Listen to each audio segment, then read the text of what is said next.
Mainit na sinalubong ng mga Pilipino sa Japan si Pangulong Rodrigo Duterte. Mahalaga ang biyaheng ito ng Pangulo dahil isa ang Japan sa mga nangungunang trading partner ng Pilipinas.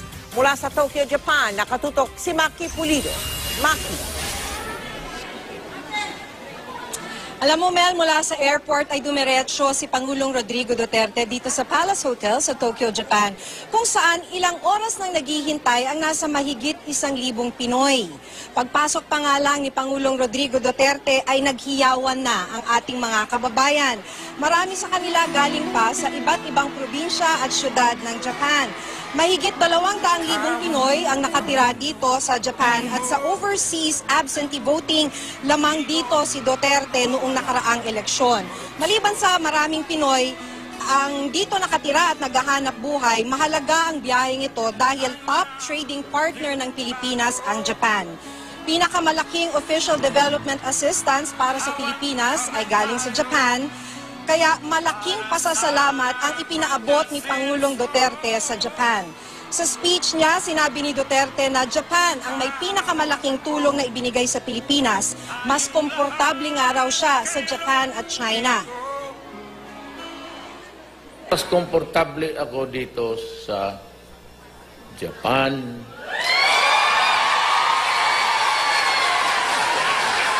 And even China, if I mention the state, kasi hindi na may ako dyan o baka mamura ko lang yung the other side of the world. Hindi magandang tratamento nila sa mga kababayan nila. Kung puro puri ang sinasabi ng Pangulo sa Japan at China, puro mura naman ang inabot ng Amerika. Isa raw itong bully na nagbabantang tanggalin ng aid o tulong na ibinibigay sa Pilipinas dahil sa di umano'y human rights violations kaugnay ng kanyang anti-drug campaign. Mainit namang tatanggapin ng gobyerno ng Japan si Pangulong Duterte. Inaasahan din ang posibleng pag-mediate o pagtutulay ng Japan sa malamig na pakikitungo ni Duterte sa Amerika. Kaalyado ng Amerika ang Japan at may US military base nga dito. Kasama ng Amerika ang Japan sa paghimok sa China na sumunod sa desisyon ng Arbitral Tribunal kaugnay sa issue ng West Philippine Sea. May mga ilang pagkakataon kung saan makakapag-usap sina Duterte at Prime Minister Shinzo Abe. Posibleng dito mapag-usapan ng foreign policy ni Duterte, partikular ang pagpanig nito sa China. Bago bumalik ng Pilipinas si Duterte, may courtesy call siya kay Japanese Emperor Akihito. Kung may mga punaman daw na hindi siya statesman, sabi ni Duterte, tama naman daw, biro pa niya, bakit ngayon lang nalaman?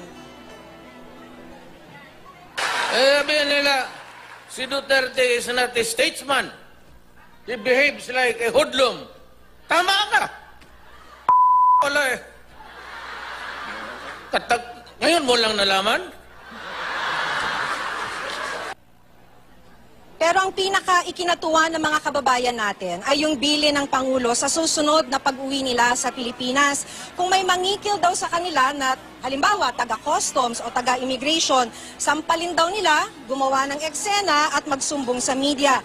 Isa raw to sa pwede nilang maitulong sa kampanya niya kontra naman sa katiwalian. Binalita rin ng Pangulo na nais niyang magkaroon ng sariling bangko ang mga OFW.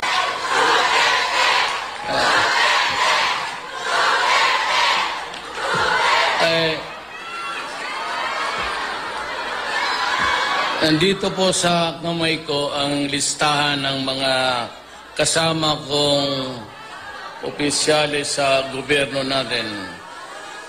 Pero marami sila masyado. Ang importante sa akin, kayo, hindi sila. So, may I just present to you the cabinet members of my administration helping me run the country. First of all, I'd like to extend my gratitude to the Japanese people and government for hosting so many Filipinos and providing them work gainfully employed in the country of Japan. Maraming salamat po sa inyo. At ang Japan ho, ang pinaka number 1 na tumutulong sa bayan natin. Bilyon-bilyon ho ang binibigay para makatulong sa ating bayan. Kaya again, I said for the second time, salamat po sa inyo. Now let me just give you, if you hindi masyadong marunong Tagalog, nawawala ako minsan, I rumble on to just being Ibisayan, and then I forget, then I shift to English, and so may I just say that ganito ang ginagawa ko para sa bayan natin. Nung tumakbo ako ng presidente, siguro wala kayo doon, at that time you were here, I promised 3 fundamental issues sa ating bayan. 1 is graft and corruption. Ang analogy ko dyan is parang eroplano tayo na nandyan sa runway, bumubuelo na, pero all these years, hanggang runway lang tayo, talagang hindi tayo naka-take off. And one of the things that I blame for this entire whatever Filipino tinglat is because of corruption has really pulled down the country considerably.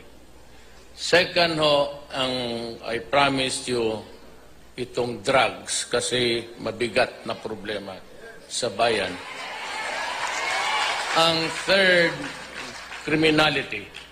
So, mag-umpisa ako sa graft and corruption. Sabi ko, wala na yan. At sa lahat ng bagay, sa gobyerno, ngayon po, I order them online na lang, kung maaari. Huwag na hong magpipila pa, then wait for so many hours. I hate to see Filipino queuing under the heat of the sun or rain.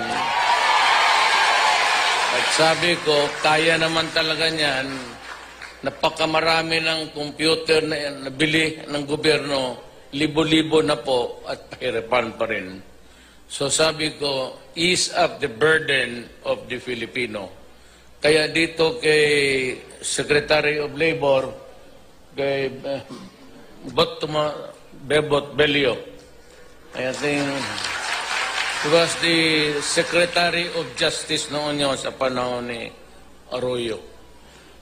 Sinabi ko sa kanya, I want a place, isa lang, tapos nandyan na yung booth ng NBI, kiosk ng BIR, booth ng pulis, at kasi sabi ko, kung computer man palang ang pag-uusapan at expedites everything, why don't you make use of it?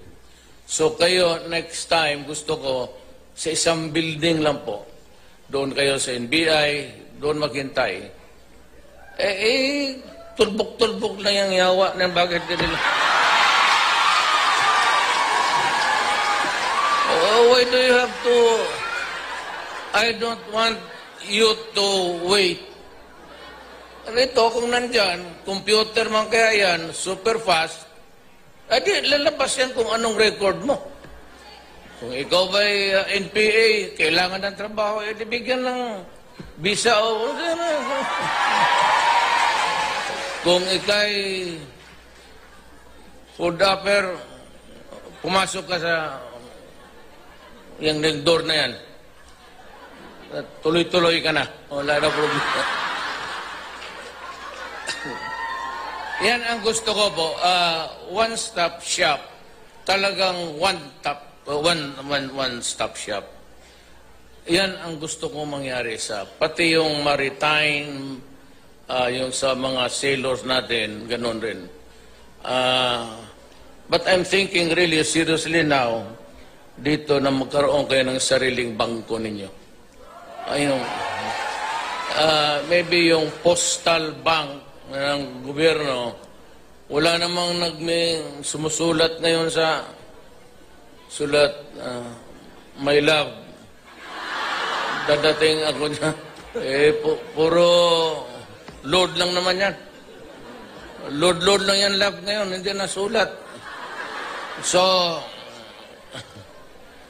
I want to make life comfortable for you.